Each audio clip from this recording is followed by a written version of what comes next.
जितना भी माल इसने पूरी जिंदगी में कमाया था वो सारे माल को लेकर तिजारत के लिए निकला। रास्ते में ऐसे रास्ते से इसका गुजर हुआ, दोनों तरफ पहाड़ें थी। उन पहाड़ों से अचानक डाकू निकल आए, चोर निकल आए, इसका सारा माल लूट लिया। और लूटने के बाद इसके दोनों हाथों को बाजू से काट दिया, दोनों हाथों को अलग कर दिया। अब ये रोता हुआ आया, पीटता हुआ आया, चिल्लाता हुआ आया, गांव के चौराहे पर खड़े होकर कहने लगा, ऐ लोगों, मेरी माँ को मेरे पास ले आओ, मेरी माँ को मेरे करीब ले आओ, मेरी माँ को खबर पहुंचाओ कि उसका लखते जिगर आया है। मैं माफी मांग रहा हूं, आज मुझे एहसास हो गया है, मुझे जो भी कुछ मिला था वो माँ की दुआओं की वजह से मिला था। आज माँ नाराज हो गई है, अर्श का रहमान नाराज हो गया है, जो भी कुछ था वो सब कुछ चला गया है। किसी ने खबर दी कि तुम्हारे बेटे के साथ ऐसे ऐसे हो गया है। जब माँ को खबर हुई तो डंडा टेकती हुई माँ चली आ रही है। जिस माँ को घर से निकाला था, जिस माँ को धक्के देकर निकाला था, जिस माँ के लिए कहा था कि हम तेरे साथ नहीं रह सकते, अम्मी तुम हमसे अलग रहना, मेरी माँ तुम मुझसे अलग रहना, वही माँ डंडा टेकते हुए आ रही है। एक नौजवान की निहायत खूबसूरत लड़की के साथ शादी हुई। घर बसाने के बाद लड़की को अंदाजा हो गया कि उसका शौहर उस पर लट्टू है, उसे दिल की गहराइयों से चाहता है और उसके बगैर हरगिज नहीं रह सकता।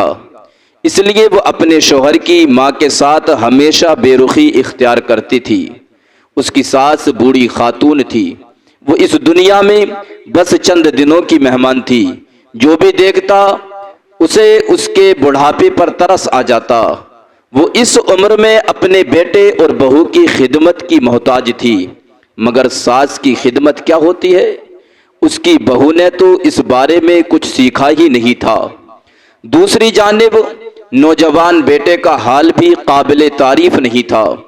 वो भी अपनी माँ की खिदमत पूरी तरह नहीं करता था, मगर बेटे की तरफ से कभी माँ को शिकायत नहीं हुई थी। अलबत्ता बहू की कड़वी और कसीली बातें सुनकर उसे तकलीफ जरूर होती, मगर वो हरफे शिकायत जबान पर लाना मुनासिब नहीं समझती थी। बहू ने जब देखा कि कई साल एक साथ गुजारने के बावजूद बेटा माँ से नफरत नहीं करता, उसके लाख चढ़ाने पर भी माँ को बुरा भला नहीं कहता, तो एक रोज वो नाराज होकर बैठ गई। शौहर जब काम काज से फारिग होकर घर वापस आया तो बीबी को अफसुर्दा देखकर पूछा, क्यों, क्या बात है, आज रोजाना की तरह खुश नहीं हो? बीबी ने जवाब दिया, ये तुम्हारी बूढ़ी माँ जो घर में रहती है, इसके होते हुए क्या कोई इस घर में हंसी खुशी रह सकता है? और हाँ, बहुत हो गया हमारा तुम्हारा एक साथ, जिस कदर गुजारा हो सकता था वो हो गया। अब मैं हरगिज गवारा नहीं कर सकती कि मेरे साथ तुम्हारी माँ भी इस घर में रहे। जब तक तुम घर से इस बुढ़िया को ना निकाल दो, मैं और तुम एक साथ नहीं रह सकते। जब बीबी ने शौहर से बार बार यही कहा कि मैं तुम्हारी माँ के साथ इस घर में नहीं रह सकती, तो उसने अपनी माँ को रात के अंधेरे में कंधे पर उठाया और खूंखार जानवरों वाले जंगल में ले जाकर फेंक दिया।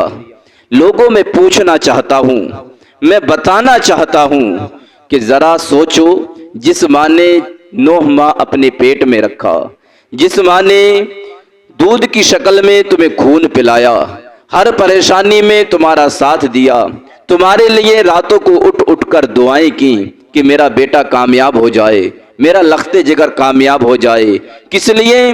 ताकि मुझे बुढ़ापा आए तो मेरा ये बेटा मेरा सहारा बने, मुझे बुढ़ापे में 2 टाइम की रोटी चैन से दे दे। लेकिन नहीं, बीबी के कहने पर आकर लोग ना जाने क्या क्या कर देते हैं। वो खूंखार जानवर वाले जंगल में ले जाकर फेंक दिया अपनी माँ को। फिर चंद मिनट के बाद वो अजनबी बनकर माँ के पास आया तो वो ज़ारो कतार रो रही थी। उसने अपनी आवाज बदलकर बुढ़िया से पूछा, बुढ़िया क्यों रो रही हो? बुढ़िया कहने लगी, मेरा बेटा अभी मुझे यहाँ फेंक कर चला गया है, मुझे खौफ है कि कहीं उसको कोई शेर चीर फाड़ कर ना खा जाए। उसने कहा, तुम अपने उस बेटे के लिए रो रही हो जिसने तुमसे ये सुलूक किया है कि तुम्हें इस खतरनाक जंगल में ला फेंका? तुम उसके लिए बद्दुआ क्यों नहीं करती?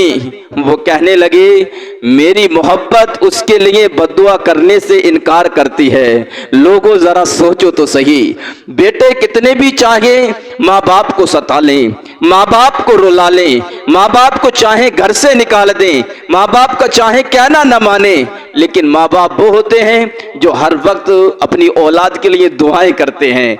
माँ बाप अपनी औलाद के लिए दुआएं करते हैं। लेकिन मैं बात कहना चाहूँगा, माँ बाप को राजी करो। माँ बाप राजी हैं तो अर्श का रहमान राजी है, माँ राजी है तो अर्श का रहमान राजी है। अगर माँ नाराज हो जाए तो फिर अर्श का रहमान भी नाराज हो जाता है।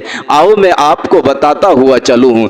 अरब कंट्री के अंदर एक गांव के अंदर एक माँ है, एक खातून है जिसके शोहर का इंतकाल हो गया है, छोटा बच्चा है, दूसरी शादी नहीं करती है, उस बच्चे की परवरिश करती है, उसकी अच्छे से देखभाल करती है, अच्छी तालीम देती है और रातों को उठ उठ कर अपने बच्चे के मुस्तकबिल के लिए दुआएं करती है, उसकी खुशगवारी के लिए दुआएं करती है, उसके अच्छे हालात के लिए दुआएं करती है। जब बेटा जवान हुआ तो उसके दिल में ये ख्वाहिश पैदा हुई जो हर माँ बाप के दिल में ख्वाहिश पैदा होती है कि अब औलाद जवान हो गई है तो इसके शादी कर दी जाए, चांद सी दुल्हन को घर के आंगन में लाया जाए। माँ की भी यही ख्वाहिश थी कि बेटा अब जवान हो गया है, एक चांद सी दुल्हन को लेकर आऊं। बेटे की जब शादी की, बीवी आई और बीवी इतनी नालायक थी, इतनी बेगैरत बीवी थी कि माँ को सताने लगी, क्योंकि उसकी माँ की एक आदत थी। वो आदत क्या थी कि दरवाजे पर जो भी आता वो मांगने वाले को खाली नहीं लौटाती। बीबी को ये बात बहुत बुरी लगी। वो कहती अपने शौहर से, तुम्हारी माँ हमें गरीब कर देगी, जो भी आता है मुट्ठी भर के देती है और इतना देती है वो दोबारा नहीं आता है, बहुत देती है, हमें लगता है गरीब हो जाएंगे। ये वही माँ है जो रातों को उठ उठ कर बेटे के लिए दुआएं कर रही है। अल्लाह ने इसकी माँ की दुआओं को कबूल किया और इस बेटे को इतनी दौलत से नवाजा, इतने माल से नवाजा कि पूरे गांव के अंदर, पूरे शहर के अंदर इससे ज्यादा अमीर कोई नहीं। क्यों? क्योंकि जब माँ राजी होती है तो अर्श का रहमान राजी होता है, जब माँ नाराज होती है तो फिर अर्श का रहमान नाराज हो जाता है। इसने बीबी के कहने पर आकर माँ को दूसरा जो घर था ना, उस घर में माँ को ट्रांसफर कर दिया।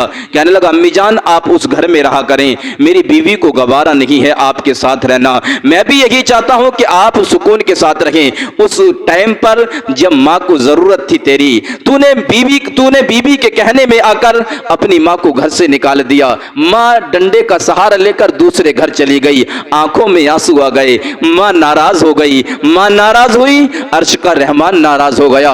एक दिन ये सारे सामान को लेकर, जितना भी माल इसने पूरी जिंदगी में कमाया था, वो सारे माल को लेकर तिजारत के लिए निकला। रास्ते में ऐसे रास्ते से इसका गुजर हुआ, दोनों तरफ पहाड़ें थी, उन पहाड़ों से अचानक डाकू निकल आए, चोर निकल आए, इसका सारा माल लूट लिया और लूटने के बाद इसके दोनों हाथों को बाजू से काट दिया, दोनों हाथों को अलग कर दिया। अब ये रोता हुआ आया, पीटता हुआ आया, चिल्लाता हुआ आया, गांव के चौराहे पर खड़े होकर कहने लगा, ऐ लोगों मेरी माँ को मेरे पास ले आओ, मेरी माँ को मेरे करीब ले आओ, मेरी माँ को खबर पहुंचाओ कि उसका लख्ते जिगर आया है, मैं माफी मांग रहा हूं। आज मुझे एहसास हो गया है, मुझे जो भी कुछ मिला था वो माँ की दुआओं की वजह से मिला था। आज माँ नाराज हो गई है, अर्श का रहमान नाराज हो गया है, जो भी कुछ था वो सब कुछ चला गया है। किसी ने खबर दी कि तुम्हारे बेटे के साथ ऐसे ऐसे हो गया है। जब माँ को खबर हुई तो डंडा टेकती हुई माँ चली आ रही है। जिस माँ को घर से निकाला था, जिस माँ को धक्के देकर निकाला था, जिस माँ के लिए कहा था कि हम तेरे साथ नहीं रह सकते, अम्मी तुम हमसे अलग रहना, मेरी माँ तुम मुझसे अलग रहना, वही माँ डंडा टेकते हुए आ रही है और कहती हुई आ रही है, मेरे लाल तुझे क्या हो गया है, मेरे लखते जिगर तुझे क्या हो गया है, मेरे नूरे नजर तुझे क्या हो गया है। माँ दौड़ती चली आ रही है और जैसे ही करीब आई तो बच्चे को जो है आंसू पोंछती है उसके और उसे गले से लगाती है, कहती है बेटा कोई बात नहीं, मैं हूं ना, सब कुछ सही हो जाएगा, मैं हूं, अभी मैं हूं, मैं दुआ करूंगी तेरे लिए। बेटे को घर लेकर आती है, लेकिन जब बीवी को मालूम पड़ती है कि इसका सारा सामान चला गया है, बाजू भी कट गए हैं, हाथ भी कट गए हैं, अब तो ये बेकार हो गया है, इसके साथ टाइम निकालने से कोई फायदा नहीं, बीवी शोहर को छोड़कर चली जाती है, माँ के साथ रह रहा है। रात को माँ उठती है, ये देखता है कि अंदर कमरे में रोने की आवाज आ रही है, रोने वाला कोई और नहीं इसकी ही माँ है, और सजदे में सर रखकर कह रही है मौला कल मैं अपने बेटे से नाराज थी, तू भी नाराज था, या अल्लाह रब्बुल इज्जत आज मैं अपने बेटे से राजी हूं, तू भी राजी हो जा, और या अल्लाह रब्बुल इज्जत मेरे बेटे का माल वापस अता फरमा दे, इसके बाजुओं को वापस अता फरमा दे। बेटा उठता है, देखता है मां रो रही है, और जब उठा तो क्या देखा कि दोनों बाजू सलामत हैं। सोच रहा है कि मैं ख्वाब तो नहीं देख रहा, लेकिन जब चिमटी भरकर देखता है, अपने आप को नोच कर देखता है, तो लगता है नहीं नहीं मैं ख्वाब में नहीं हूं, हकीकत में ही हूं। मां को उठाता है और गले से लगाता है, क्योंकि मालूम यह हुआ कि जब मां नाराज थी तो अर्श का रहमान नाराज था, मां राजी हो गई तो अर्श का रहमान भी राजी हो गया। जब उसने बाहर निकल कर देखा तो जिन खच्चरों पर सामान लाद कर लेकर गया था वो खच्चर दरवाजे पर मौजूद हैं। ऐसे या माँ बाप के साए की नाकदरी न कर, धूप काटेगी बहुत जब ये शजर गिर जाएगा। नुकसान होने से पहले माँ बाप इस दुनिया से चले जाएं, उससे पहले पहले माँ बाप की कदर कर लो, माँ बाप का अदब और एहतराम कर लो। अगर रब को राजी करना चाहते हो तो माँ बाप को राजी रखो।